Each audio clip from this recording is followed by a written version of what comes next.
Pasugod ang mga magulang ng kumalat sa social media na mayroon daw na naksakat na maril sa isang eskwelahan dyan po sa Quezon City.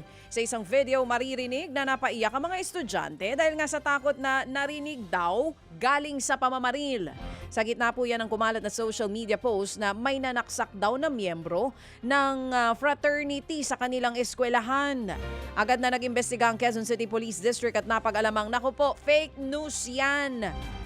Napag-alaman ding jackhammer sa kalapit po na construction site ang inakalang putok ng baril. Iniimbestigahan na po ng mga pulis kung sino ang nagpasimula ng pagpapakalat ng maling impormasyon. Nalunod naman pong isang batang lalaki sa Mandaluyong matapos pong maligo sa Ilog, Pasig. Wala nang buhay ang biktima nang maiahon po ng ilang residente. Sinubukan pa ng rescuers na i-revive ang bata hanggang sa madala nga po ito sa ospital.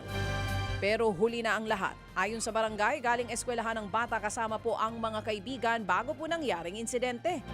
Nagkataon namang maulan ng mga oras na iyon kaya naengganyo ang mga ito na maligo sa ilog.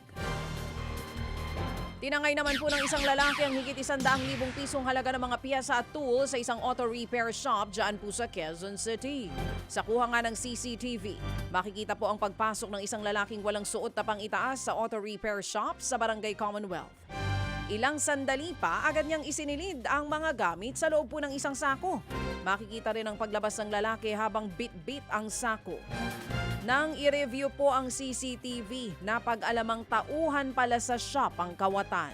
Sa follow-up operation, huli sa kanyang bahay ang suspect na si alias James.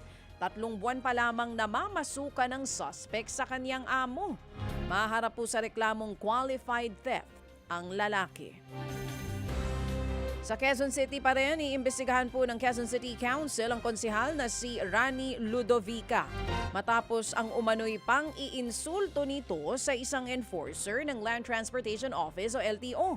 Kinwestiyon din ni Ludovica o dito nga po sa nag-viral na video, nagalit si Ludovica nang tikita ng enforcer ang van na sinakyan po ng mga miyembro ng INC sa rally. Kinwestiyon din ni Ludovica kung bakit kailangang i-impound ang van.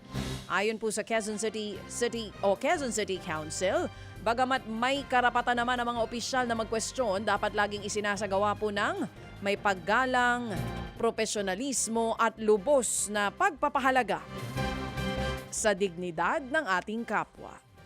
Mga kapatid, patuloy po kayong tumutok sa 105.9 True FM para sa totoong balita, impormasyon, music and entertainment. Mag-subscribe sa aming YouTube channel at podcast at sundan nyo kami sa Facebook, Instagram, X at TikTok sa True Network PH. Bisitahin din po ang aming official website, truefm.ph. At panoorin din kami sa True TV Signal, Channel 19. Kami po ang 105.9 True FM.